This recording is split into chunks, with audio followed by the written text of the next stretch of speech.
Before I became a minister, I was a geologist with a passion for studying Earth and Earth processes. Not just the rapid ones like earthquakes and volcanic eruptions that change the landscape instantaneously, but the mind-bogglingly slow ones, driven by relentless forces deep below the surface. One intriguing thing about all the changes driven by all of those forces is the flow from one state to the next. The ways mountains are built very slowly and then eroded away.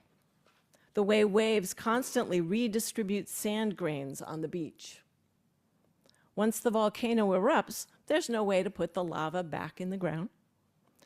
Once the fault shifts, the rocks and all our human stuff on top of them can't be returned to normal. The changes on Earth's surface are one-way changes. There's no going back. In all aspects of life, actually, change is constant. Our only option is to adjust to the ever-changing landscape. So let me tell you a story about a woman whose life changed drastically from her upbringing in Burma, through many years in refugee camp in Thailand, to a new life in Austin, Texas. When this woman, who I'll call Ra Noe, reached Austin, she had a lot of adjusting to do. She spoke little English and had no experience with the technology that was now all around her. Fortunately, she joined an artisans collective that allowed her to sell the beautifully hand-woven scarves that she made. Now, at some point, the collective's organizers realized that they needed to standardize the woven products they sold online. So they selected some of the most popular patterns for their artisans to replicate. Because Ra Noe didn't read English, the organizers printed out a picture of a scarf of hers that they loved. They asked her to make new scarves exactly the same as shown in the picture, and they gave her the specific teal, green, and purple threads she would need to complete them. When the organizers went back to collect the finished product, they found 2 beautifully crafted scarves that were faithful to the order in every way, except for one thing. Running through the dark teals and purples was one thin line in lavender and mint green. When the organizers asked why she had changed the design, Ra Noe didn't understand. She pointed to the printed page and the scarves to show that they were the same. And that's when the organizers noticed what they had overlooked before. When they were printing the picture, the printer was running out of ink. And so the printout had one pale stripe through it. And Ra Noe, who had no knowledge of printers and ink, had woven that printer stripe right into the scarf. Amazing. The executive director of the collective, a woman named Jessica Goudot, said Ra Noe was like the woman described in Rilke's poem. She who reconciles the ill-matched threads of her life and weaves them gratefully into a single cloth. Reconciling the ill-matched threads into a single cloth. Ra Noe's story is one of reconciling extremely mismatched materials, to be sure. And yet each of us in our own way does the same thing every day. As long as we live, we are weaving our lives, and whatever threads we have available to us is what we use as we attempt to create the pattern that we envision. And of course, we do not weave alone. Although Ra Noe wove those scarves by herself, her life was part of a much bigger pattern. Even in her years in exile in Thailand, her life was intertwined with family, friends, fellow exiles, and helpers. When she made it to Austin, she wove on with a new color palette new challenges and new conditions and new collaborators. They influenced her life's design. Well, our lives too are interconnected and co-created with others. For we are no more alone or fully autonomous than Ra Noi or Jessica Goudot. And just as Ra Noi's life was interwoven with Goudot's, our lives are interwoven with each other's in that vast interdependent web, as depicted on my beautiful stole that you all gave me. We experience this interweaving in our UU congregations, where people come together with integrity and intentionality to weave toward a vision of a strong and interdependent world. As Unitarian Universalists, we choose the UU principles and values as the warp of our fabric, the through lines that anchor us. To them, we add our own colors and ideas and dreams. And we each may have strong opinions about the design, but it does not belong exclusively to any one of us. It is a joint effort. When this congregation welcomes new members into itself, you pledge to make a spiritual home for each other and to share in the congregation's mission. You affirm that you are on a spiritual journey together, a journey that proceeds in one direction, like all of Earth's systems, and yet you are all on your own journeys, right, that intermingle. You invite new ideas and new ways of doing things when you welcome new members. You invite change. It's not easy to keep your covenant with one another. It is easy, especially times in stress or times of stress, to resist change. We may find ourselves fighting each other over internal issues when bigger issues are at hand and need our attention. Reverend Nancy MacDonald Ladd says, "The world does not need another place where like-minded liberals hang out to fight about who is in charge." Is that a little close to home sometimes? We need to lean into the real fights of our age, and we cannot do that holy work together unless we are really willing to set aside our own need to win and reach out our hands and seek the deeper understanding that comes with difference.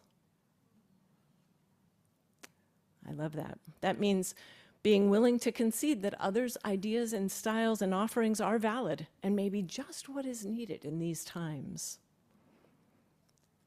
I spent time yesterday in the Tenderloin with a group of religious educators from the area, and we were there as guests of the Faithful Fools organization. You'll be hearing more about this, but it's an amazing opportunity to go and be present, really have a ministry of presence in the Tenderloin among the unhoused and the, shall we say, poorly housed. And there are so many different people working in different ways to provide services, and yet so many of those services are so paternalistic. So this is what we think you need. And it's really important to hear the voices of those who live there. So it was a powerful day, and you'll hear more about it. If the pandemic taught us anything, it is that adapting to changing conditions is good for us. We learn that we won't fall apart if some things don't happen, that new practices will emerge, and out of disarray and discomfort, a new design or equilibrium appears. To keep a changing congregation thriving, it is good for individuals to have healthy boundaries. And it is important to discern what is and what is not each of our work to do. It's important to honor the no's of other people and the no's of yourself. If you accept each other's no, you can make room for the all-important yeses. And when we get to the important work of dwelling together, and that way we get to the important work of dwelling together in peace, seeking the truth in love, and helping one another. Another lesson from the pandemic is how deeply we need each other. In the current political climate, we really do need each other for encouragement and companionship as we face the coming days of a new presidential administration that is willing to put the rights and humanity of the few above the rights and humanity of the many. Now is the time for as much unity as we can muster, but not the unity that says, you all need to comply, but the unity that says, we share a goal, and our different gifts and approaches to achieving it are all welcome. It is a yes and unity. So during our Time for All Ages, I read that great story that listed so many different ways that we can all participate in the community, and I will stretch that to in congregational life. Deepa Iyer, who also wrote a book for adults called Social Change Now, a guide for reflection and connection. And the book more fully describes the 10 ways of being a social change maker. So I'm going to read the 10 again, with a little bit of information about them, and really think about, I love that you were thinking earlier about where you fit in, but think about all of these. There are frontline responders who address community crises by assembling and organizing resources, networks, and messages. There are visionaries who imagine and generate our boldest possibilities, hopes, and dreams, and remind us of our direction. There are builders who develop and remind us of our, develop, organize, and implement ideas, practices, people, and resources in service to the collective vision. There are caregivers who nurture and nourish the people around us by creating and sustaining a community of care, joy, and connection. Disruptors who take uncomfortable and risky actions to shake up the status quo, to raise awareness and to build power. Healers who recognize and tend to the generational and current traumas caused by oppressive systems, institutions, policies, and practices.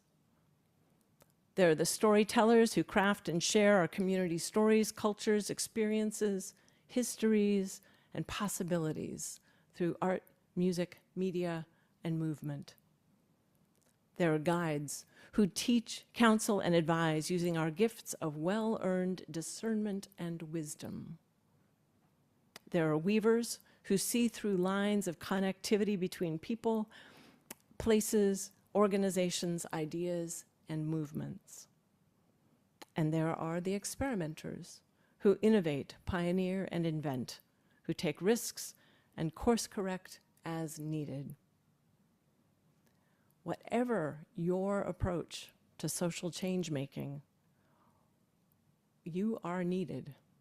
We are all needed if we are going to impact the course of the future that we are weaving together.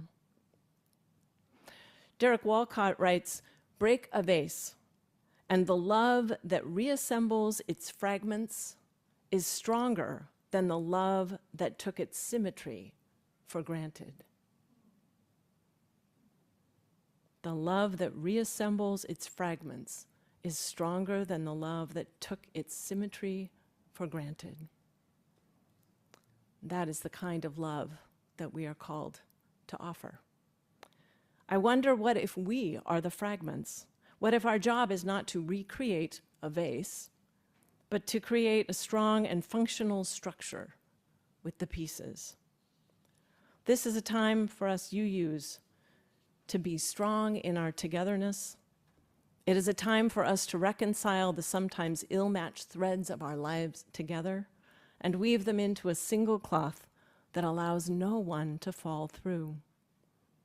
that stretches us beyond our limits and holds fast. A firm base for the beacon of hope and justice. May we celebrate the work of co-creation with each other and that spirit of life and love which holds us all. Amen.